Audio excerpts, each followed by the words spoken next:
Buenos días, venimos a presentarles nuestro proyecto integrador, cuyo tema viene siendo el siguiente: la importancia de las pandemias y el coronavirus. Como objetivo, conocer la historia de las pandemias haciendo énfasis en el COVID-19 y los efectos que causa esta en la salud a través de su abordaje en distintos campos de la medicina.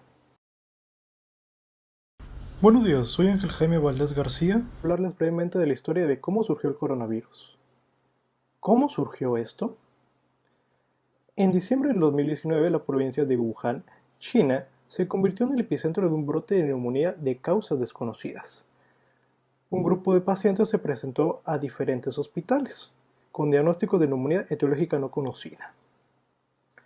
El gran crecimiento económico de la región del sur de China llevó a una alta demanda de proteínas animales. Este incluye animales exóticos como culebras, civetas, pangolines y murciélagos. Las deficientes medidas de bioseguridad en los mercados de alimentos han permitido que los virus se transmitan entre animales y desde animales a humanos. A esta transmisión de enfermedades desde animales a humanos se le conoce el término de zoonosis. Durante el 18 de diciembre y el 29 de diciembre del 2019 se reportaron los primeros 5 casos, de los cuales 4 de los pacientes fueron hospitalizados por presentar síndromes de distrés respiratoria aguda, y uno de estos pacientes falleció. La mayoría de los pacientes aseguró tener relación directa o indirecta con un mercado de alimentos en la provincia de Wuhan. El 7 de enero, las autoridades de China anunciaron que había identificado un nuevo tipo de coronavirus. Simultáneamente, otros posibles patógenos fueron descartados, incluyendo el SARS-CoV 2003 China, el MERS-CoV 2012 Arabia y el virus de la influenza, entre otros. Para el 12 de enero del 2020, se le asignó a la enfermedad el nombre de COVID-19 y se pensó erróneamente que no era altamente contagioso. Tan solo 10 días después, un total de 571 casos habían sido reportados en 25 diferentes provincias de toda China, y para el 30 de enero se habían reportado 90 casos en diferentes países. El primer reporte de casos en el continente americano surgió el 19 de enero de 2020 en el estado de Washington, Estados Unidos, un paciente masculino de 35 años de edad. El 11 de marzo, con 118.000 casos reportados en 114 países y 4.291 personas fallecidas, la Organización Mundial de la Salud declaró el brote de la enfermedad del coronavirus es considerado una pandemia. ¿Cómo surgió en México? El 28 de febrero del 2020, el gobierno de la Ciudad de México confirmó el primer contagio por COVID-19 en todo el país. Se trataba de una persona de género masculino que tenía antecedentes de viaje y que contrajo la enfermedad en lo que viene siendo Italia. Casi un mes después, el 16 de marzo del 2020, la Secretaría de Salud anunció la implementación de la Jornada Nacional de la Sana Distancia como medida preventiva. La incidencia actualmente es de cada un paciente hay 4 pacientes nuevos. Actualmente en México se encuentra en la fase 3, los contagios ya se cuentan por miles, se trata de una fase en la que ya es difícil evitar la propagación del virus. Y cambiar esto está en nosotros, como se mencionó al inicio, la mejor forma de evitar una tragedia es la prevención. Por ello nosotros estamos para prevenir. Muy buenos días, mi nombre es Julio César García Vázquez y les voy a hablar sobre historias de algunas pandemias. La gripe española mató entre 1918 y 1920 a más de 40 millones de personas en todo el mundo. Se desconoce la cifra exacta de la pandemia, que se considera la más devastadora de la historia. Tras registrar los primeros casos en Europa, la gripe pasó a España, un país neutral en la Primera Guerra Mundial, que no censuró la publicación de los informes sobre la enfermedad y sus consecuencias, a diferencia de los otros países en el conflicto bélico. La viruela, una pandemia importante de la historia. Los historiadores creen que la viruela apareció alrededor de 10.000 a.C. durante los primeros acuerdos agrícolas en África del Noroeste.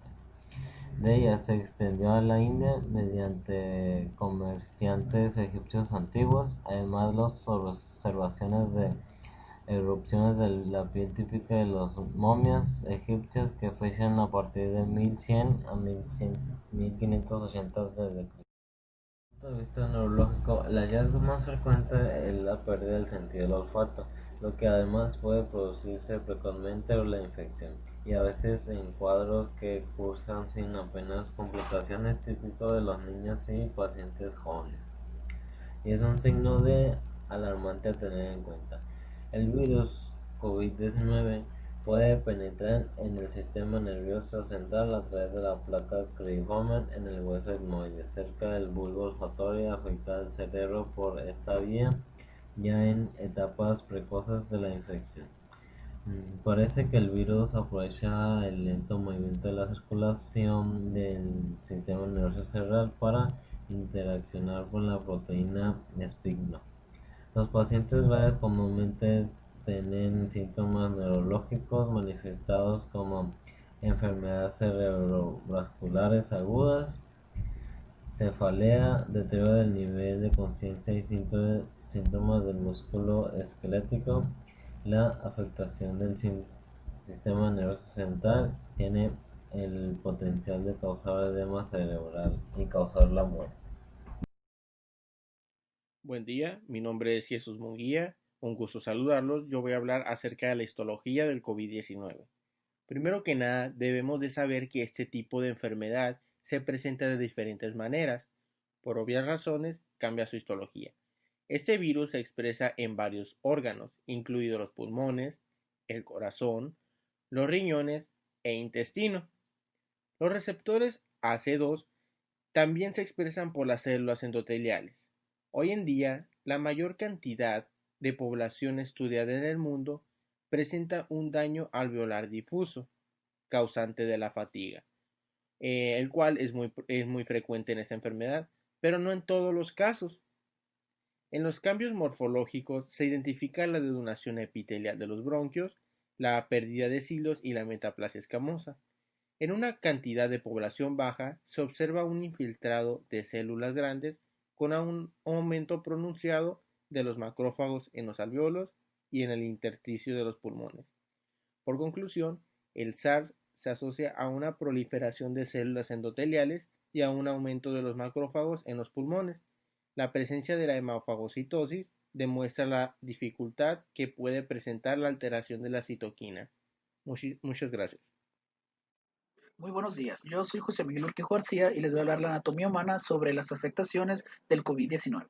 Entonces, primero que nada, tenemos que ver que el virus se va a propagar principalmente a través de gotitas lanzadas al aire al hablar, toser o estornudar.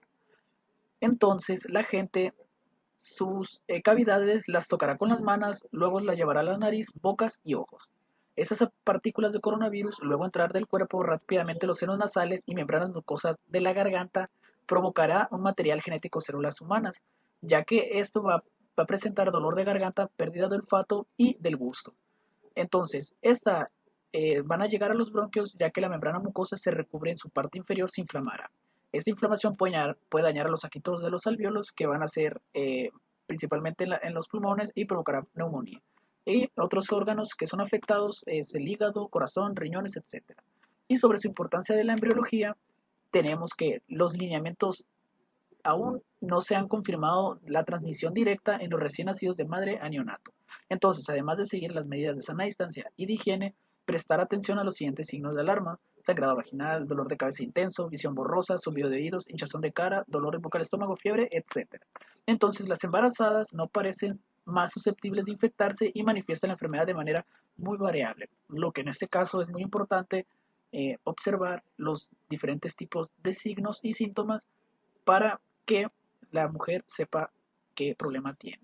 Y ojo, es muy importante decir y llevar a cabo que las mujeres embarazadas también son susceptibles, pero no llevan un material genético a su siguiente generación. Por último, tenemos una entrevista a una paciente con COVID-19. ¿Cómo empezó usted a sospechar que podría tener COVID-19? De hecho, yo nunca sospeché. Yo fui al hospital porque me dio un ataque de asma.